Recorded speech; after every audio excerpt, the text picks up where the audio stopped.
Democrats win big in an off-year election in both Virginia and in Maine, and other state delegate races in the Commonwealth of Virginia also went down really bad for the Republicans.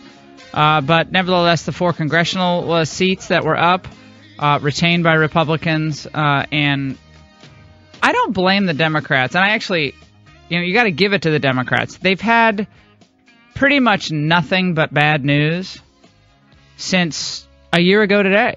1 year ago today is the anniversary, of course, was the historic election by Donald Trump. And since then, they have not been able to find their footing. Sure, they're in resistance. They had their Women's March. They have Tom Steyer putting out his commercials about impeaching Trump. And they have their Hollywood types, kicking up a fuss about gun control. Yeah, they have all that. They get it. They get the resistance. They do understand that. They also have Donna Brazile. They also have the revelations that corruption is rife within the Democratic Party. And they also have the fact that in these special elections earlier this year, and there were, I believe, 3 of them, they lost every single one. So what lessons can be taken from this loss last night? We'll start in Virginia. As many of you know, I offered Ed Gillespie an opportunity to campaign with me. This was about a month ago. I'm not saying I could have turned it around, by the way. I'm just talking about how basically uncomfortable he was with the populace.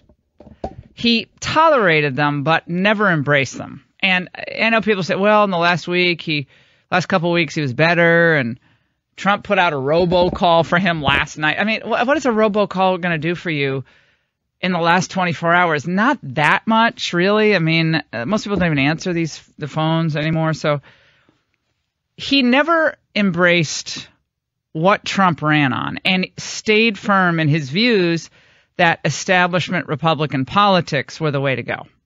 So he ran a very conventional campaign. He had a 21-point plan. Let me just say, if you have a 21-point plan, you're going to lose. I don't want to hear about your 21-point plan. I mean, I'm sure there were some good things in it, but nobody cares about 21 points. Give me 3 points. Here are the 3 points I would have run on if I were Ed Gillespie. Virginia heritage, protecting it. Respecting the truth in history, not tearing it down. Number 2, economic growth, bringing manufacturing, not just shipbuilding, but broad-based manufacturing back to Virginia. They had a 0.6% overall GDP. I believe that figure is in the last year. That's abysmal as a GDP, completely underwhelming us compared to the national average.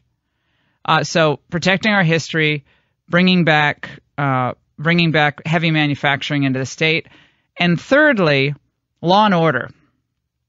Law and order, heavy manufacturing, protecting our history, Virginia's heritage. It's a pretty positive campaign. I would have run that campaign in a much different way than Ed Gillespie did. Ed Gillespie is a former lobbyist. He hails from New Jersey. Northam is a Virginian who voted twice for George W. Bush. He had kind of a more moderate background, but then as time went on, he became more left-wing in his pronouncements. But he can honestly say, I'm a Virginian. I understand how you live. I understand the difficulties you're going through because I'm one of you.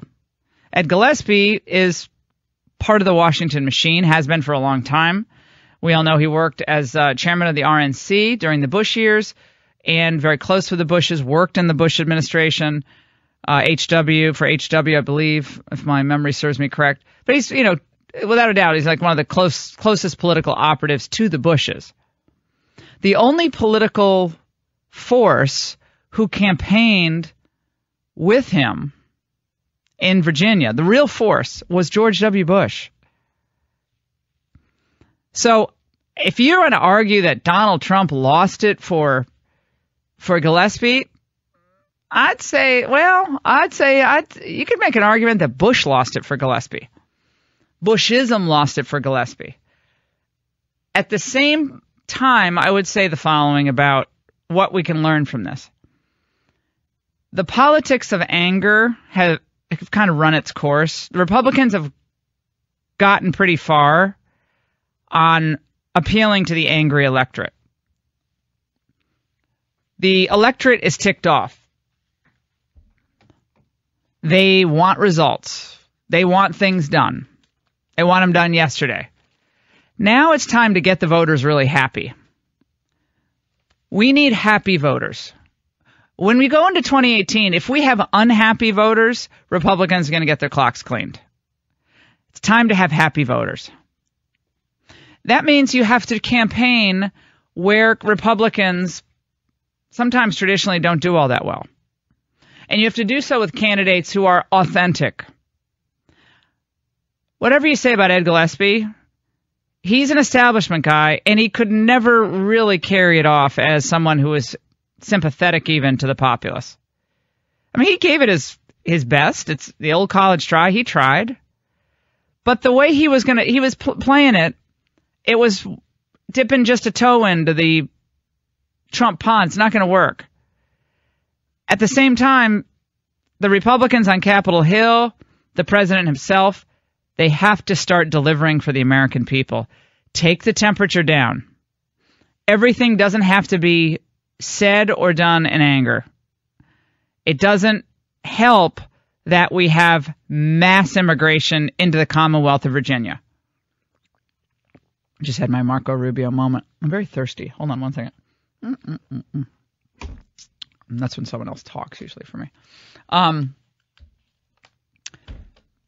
Mass immigration has changed the makeup of the Commonwealth of Virginia in a dramatic fashion. Loudoun County, Virginia. It's an exurb of Washington, D.C. Now, when I moved here 20 years ago, more than 20 years ago now, Loudoun County was all farms. Much of Tyson's Corner was rural, farmland. Just a tight little part of Tyson's Corner. If you don't know Washington, understand that right outside of D.C., there are all these suburbs. There's McLean, there's Bethesda. This periphery around Washington is very liberal and gotten more so over the years. In part, it's become more liberal because of the growth of government. A lot of these people have government jobs. They don't want government cut. They also have seen a massive influx of two types of immigrants, predominantly. Immigrants from everywhere, but two types, Muslim and Hispanic. Can we now dispense with the notion that Hispanic voters are instinctively conservative? How many times have we heard that from like Marco Rubio and Bush? Oh, these people are conservative. When given a choice, they'd rather vote conservative. Oh, really? Do they do that in Loudoun County? Because we have a massive influx of Muslim immigrants in Loudoun County. I think there are 3 mosques in Loudoun County now. Again, rural. This was cattle, corn, wheat, rural, and middle class. That's all gone. For the most part, it's gone. That part of Virginia, never coming back. So what do we do now? Put points on the board, happy warriors, spread the gospel of economic growth, and declare a new pact with the American voter. A new declaration of independence from corrupt politicians, failed bureaucracy, overtaxation. Your hard-earned money should be in your pocket, not the government's.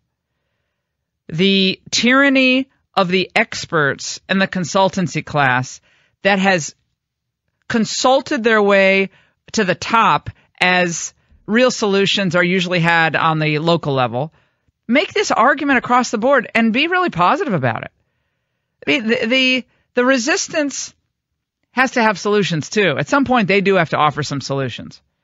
But right now, they're looking at a 2018 that's much more positive for them. And like we saw in 2010, after Obama was elected in 2008, the Tea Party came roaring in. First, you had Chris Christie and Bob McDonnell win those special elections in 2009. I remember being on the air that morning. And I told my Republican friends and all the listeners, You thought all hope was lost when Obama won. I remember people coming on the show the morning that Obama won. Oh, it's over. It's over. Then they came on in 2012. It's over. And then Trump came along. It's always over. Everyone's writing political obituaries all the time.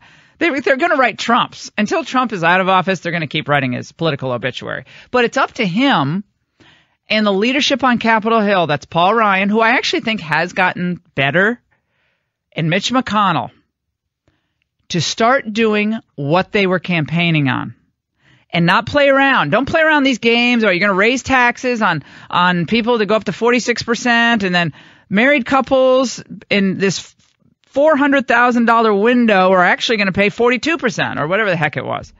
You shouldn't be raising taxes on anyone as a Republican. Why vote Republican if you're raising taxes on millions and millions of Americans? To me, that makes no sense. Stay true to your promises. Be happy warriors. Spread the gospel of populist conservatism everywhere. Be unafraid. You won't win every race.